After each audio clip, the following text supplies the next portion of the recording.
Birmingham Sports with Ben Ellis. This is BHBN Radio.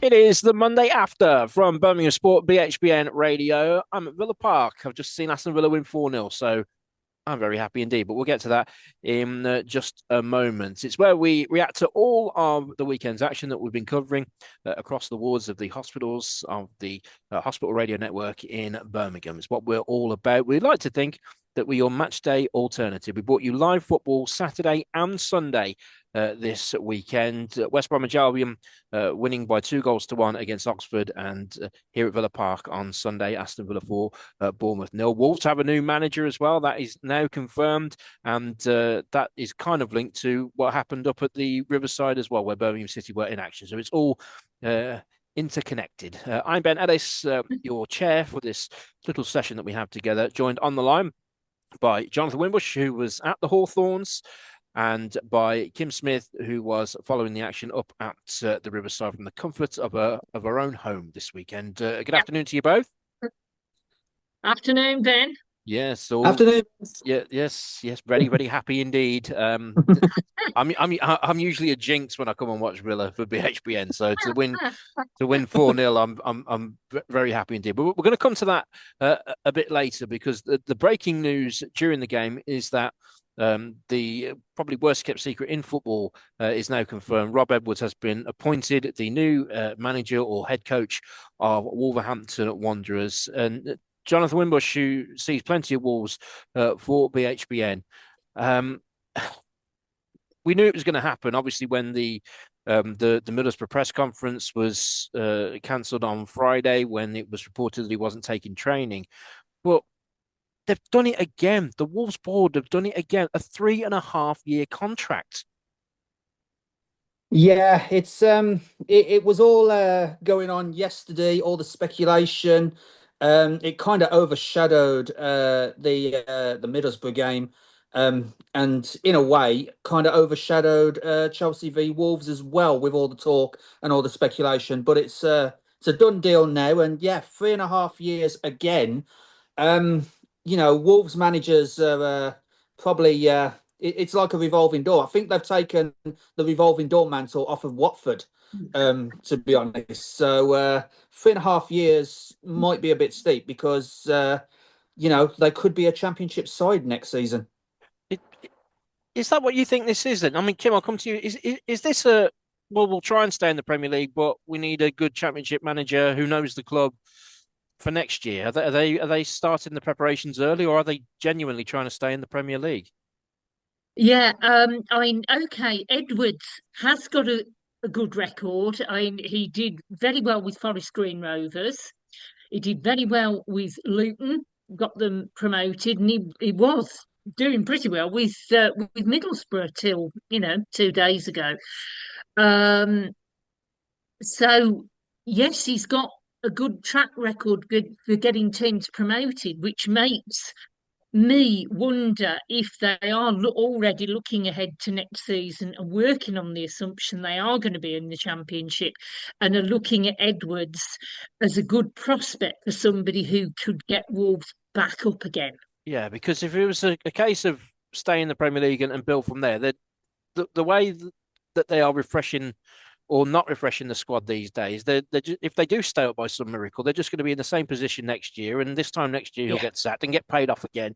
So if you were genuinely going to try and stay in the Premier League, why don't you just appoint a firefighter to the end of the season and then see where you are? It just says to me that their ambitions have dipped even further, but maybe they're realistic ambitions, because John, I was watching last night at Chelsea, and for 55 minutes, they were okay. They were decent. They kept Chelsea at bay. You could hear the grumbling around all the posh people in swanky parts of West London who do seem to have some kind of privilege about them. But I think, okay, this is fine. And then once the first goal went in, the game was over. But what was going through my mind was that, do you know what? If they'd only been this disciplined in games earlier in the season against teams who aren't as good as Chelsea, let's put it this way, they might have some more points by now, because I thought the actual setup and their shape and discipline wasn't too bad last night. Yeah, and those teams that you're talking about, Brighton managed to get a late minute equaliser after Wolves had been 2-1 up for quite a long time. Um, Leeds comes to mind. They was absolutely terrible against Leeds. And yeah, it was teams that had just come up from the Championship, like the Leeds, the Burnleys, the Sunderlands. They've lost against all, where as soon as Chelsea got going, that was it. But it was more of Chelsea's slow start. Wolves did well go into half time at 0-0. But then the second half, the Chelsea's quality are going to punish you for it. Absolutely no doubt about that. And so heading into the international break, obviously 2 weeks for Rob Edwards to take stock and to see what it's all about. And then if it is a realistic attempt to try and stay in the Premier League, then a very difficult run of fixtures as far as Wolves are concerned. Home to Crystal Palace on the 22nd, and then the following Sunday, I believe, or Saturday or Sunday, here at Villa Park in the derby against Aston Villa. But Wolves' new manager, Rob Edwards, and all we can do, I suppose, is wish him well. It is the Monday after from Birmingham Sport, BHBN Radio. Going to talk about Villa eventually. We're going to get to it, but we're going to look at the other action that we've covered over the weekend in the Championship when we come back. BHBN Radio has been going since 1952. It is run entirely by volunteers 24 hours a day, 365 days a year. Right now, BHBN needs friends like you to ensure it can broadcast to hospitals, care homes, and into the community for many more years to come. You can help by donating through our Just GoFundMe account. It's easy. Simply go to our website, bhbn.net, scan our GoFundMe QR code, and in a few clicks, you can help us out. If you're a taxpayer, you can give 25% more through gift aid at no extra cost to you. BHBN Radio. It's the Monday after from Birmingham Sport, BHBN Radio. I'm at Villa Park, having just seen Villa win. We'll get to that a little bit later. So Rob Edwards is now the manager of Wolverhampton Wanderers, having left Middlesbrough and wasn't in the dugout up at the Riverside against Birmingham City. But Middlesbrough did win the game by 2 goals to 1. Kim Smith was following the game yesterday. All I saw was updates coming in because I was a bit off the grid on Saturday. But from what I read, Kim, Blues are kind of counting themselves a bit unlucky.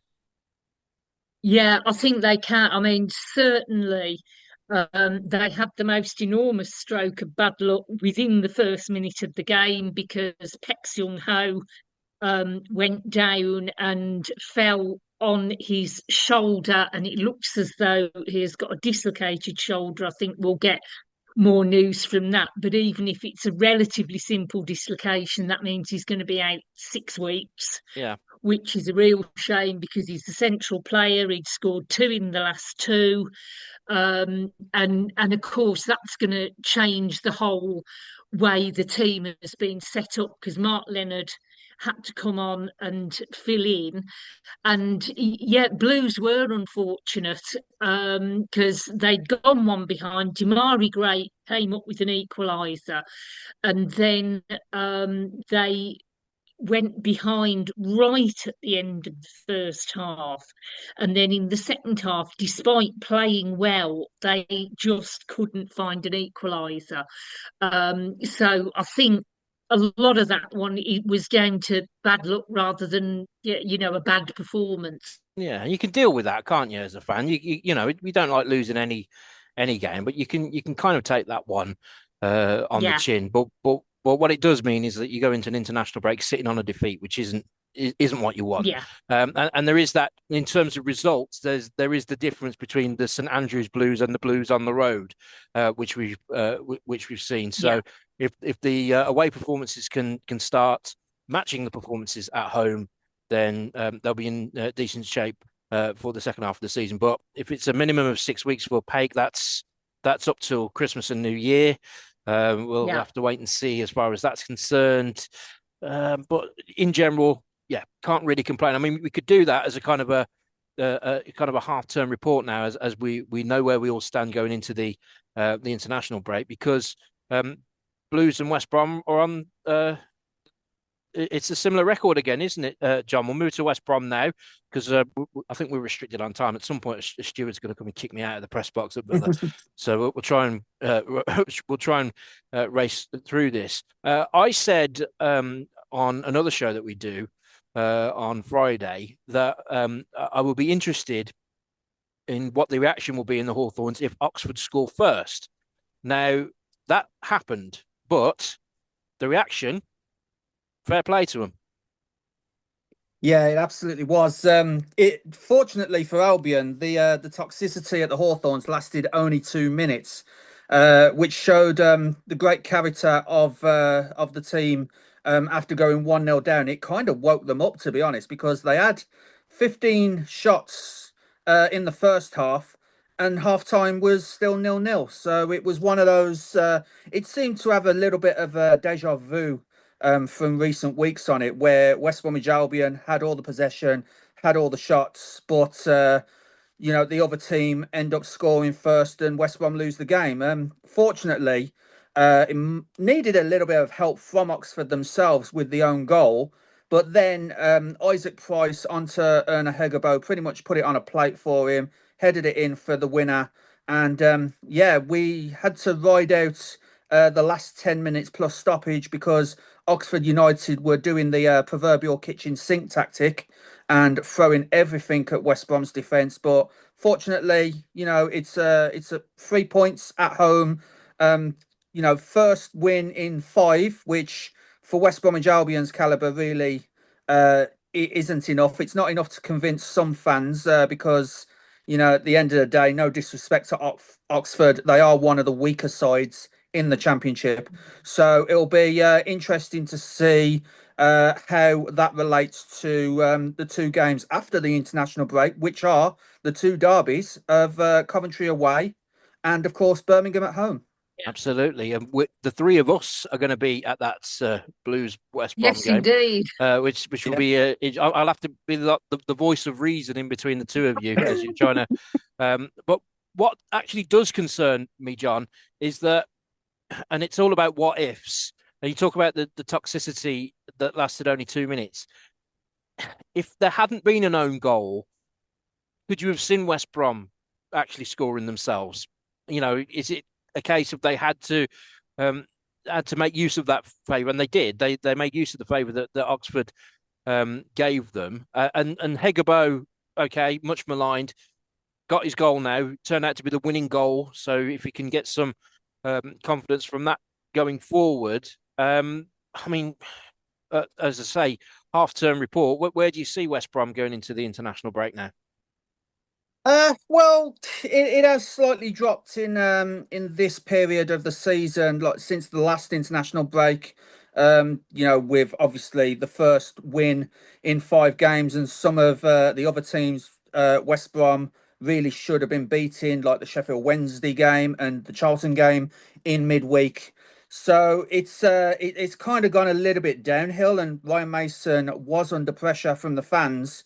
And if it weren't for that own goal, then I didn't see us scoring despite having the majority of the ball. It seemed to be like simple shots were going wide and over the bar. And of course, like Mikey Johnston was probably the best player on the pitch when he was before he got substituted, trying to put balls in, trying to put crosses in. But Josh Maja, Isaac Price, they just seemed to be a couple of feet behind the play. And there was one time in the first half where a cross came in, and both of them completely missed the ball by a few yards. So it was one of those where if we didn't get the gift of the own goal, we might have been looking at another loss now. And you could hear the best bits of the commentary from Jonathan Wimbush and Connor Porter, plus the thoughts of Ryan Mason on our YouTube channel and on TikTok as well. That is bhbn.sport on TikTok. The Monday after, here on this Sunday, where we're recording it from Villa Park, where Villa have just beaten Bournemouth by 4-0. We'll talk about that when we come back. BHBN Radio has been going since 1952. It is run entirely by volunteers 24 hours a day, 365 days a year. Right now, BHBN needs friends like you to ensure it can broadcast to hospitals, care homes, and into the community for many more years to come. You can help by donating through our Just GoFundMe account. It's easy. Simply go to our website, bhbn.net, scan our GoFundMe QR code, and in a few clicks, you can help us out. If you're a taxpayer, you can give 25% more through gift aid at no extra cost to you. BHBN Radio.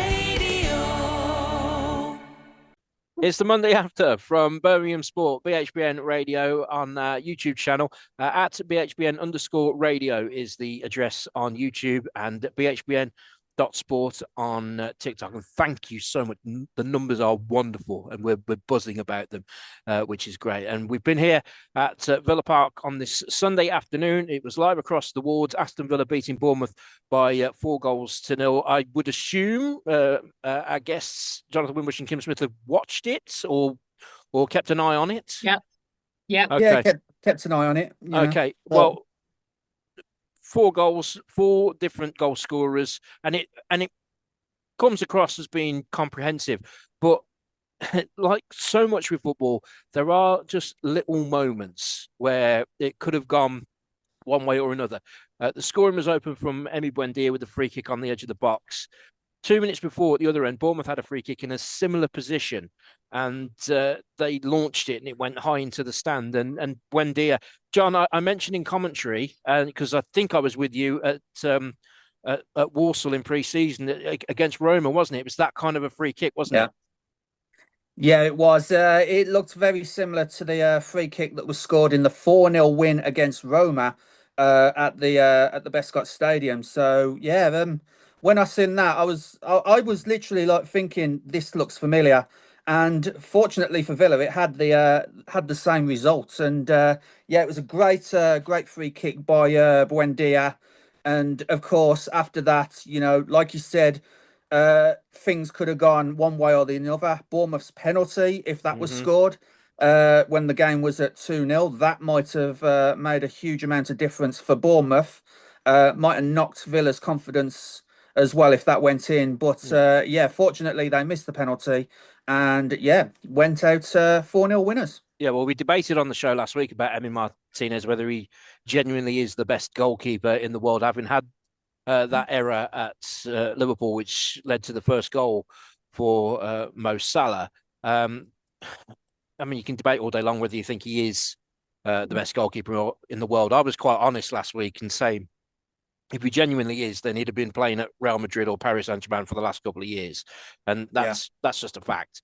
But Kim, as penalty saves go, that's one of the best ones you'll see, because he's had to go down low, full stretch, and that was the thing. Bournemouth were building up ahead of steam. That had sort of 5 minutes of sustained possession, but that was the and you could see the air go out of Bournemouth from that point on, and it was only going to be a Villa victory from there. Yeah, definitely. It was a real turning point. And funny enough, I've just been listening to the pundits after the TV game saying that was a real moment in the whole game. And you're right, it did knock the stuffing out of Bournemouth. To be honest, I was so surprised that they didn't really find a reply to Villa. As they've been doing so well. Yeah, they're a good side, Bournemouth, and we don't know at this stage, because the press conference is going on at the moment, the condition of the Bournemouth skipper Adam Smith, who got that nasty head injury in the first 5 minutes, and the concussion sub was made, but it didn't really affect Bournemouth in terms of how they played. They were still very competitive. So, I mean, this run of fixtures in between these two international breaks, John, I mean, it was Tottenham away, Man City at home, Liverpool away, Bournemouth at home. They got 9 points from a possible 12 there.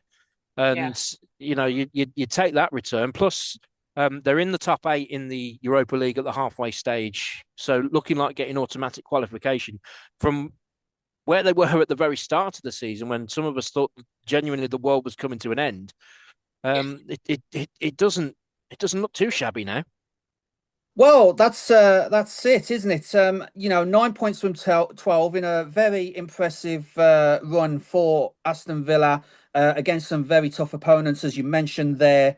And it all needed that goal against Sunderland to really get things started for Villa and get the confidence into the team to start picking up results like these. And if before that Sunderland game you asked any Villa fan, right, you've got Man City, you've got Liverpool, you've got Bournemouth, and you're gonna get 9 points from that run of 12, that run of 12 games, 12 points, sorry. Then they'd have bit your hand off for it, considering how bad the start of the season went. Absolutely. 4 different goal scorers, Kim, but one of them wasn't Ollie Watkins. And Oh. and that's the interesting thing there is that he didn't get picked in the England squad. And Thomas Tuchel said that was on form. And I mean, he gave it his absolute all today. Ran the channels, held the ball up. There was one moment just before he was substituted, a through ball, and he took one too many touches before he got a shot in, and it was blocked. And I said to Alan Fox in commentary, when he's confident, he hits that first time without even thinking about it, and that's the difference. He's now got 2 weeks to think about this. Because Daniel Marlon came off the bench. It was a deflection off him, but he did get on the score sheet. And Ollie Watkins now out of the England squad. Will he go to the World Cup? Won't he? Depends on what Thomas Tuchel, I suppose, sees during this international break. But Watkins needs a goal, and I think he needs one pretty sharpish. Yeah, as you say, confidence makes a huge difference, doesn't it, between just seeing the shot and going for it, and seeing the shot and thinking, oh, I'm not sure. And in that split second, it's too much time, and a defender's come in and taken the ball off you or blocked you or whatever. But yeah, he needs the confidence of getting another goal soon, I think.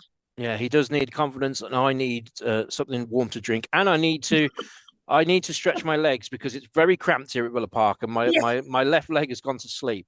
So I think that's a good point to leave it there. We'll be back in a fortnight because I don't believe in international breaks on principle, and which is fine. But I'll actually probably will enjoy the rest if I'm honest. Don't forget at BHBN_radio on YouTube, at BHBN_radio on YouTube, BHBN.sport on TikTok. The appeal there to keep BHBN going is all part of it as well. And we'll be back with more great coverage across the wards in a fortnight's time. Kim Smith, Jonathan Wimbush, I'm Ben Ellis. Thanks all for joining us. We'll see you soon. Birmingham Sports with Ben Ellis. This is BHBN Radio.